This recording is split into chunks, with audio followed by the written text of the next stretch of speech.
آیا ناهیلي شته؟ هیڅکله نه. تر هغه چې په اسمان کې ستوري ځلیږي ناهیلي نشته. تر هغه چې په شپه پسې ورځ راځي ناهیلي نشته. تر هغه چې سهار لمر څرک وهي ناهیلي نشته. تر هغه چې د شپې په پاڼو شبنم لویږي ناهیلي نشته. تر هغه چې د خدای رحمت یعنی باران وریږي ناهیلي نشته. تر هغه چې د ساه په وجود کې ده ناهیلي نشته.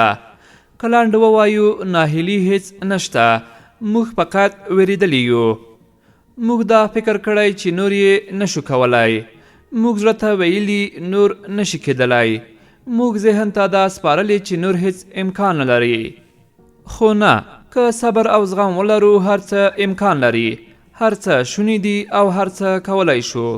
هیله من اوسئ او حرکت ته مو دوام ورکړئ.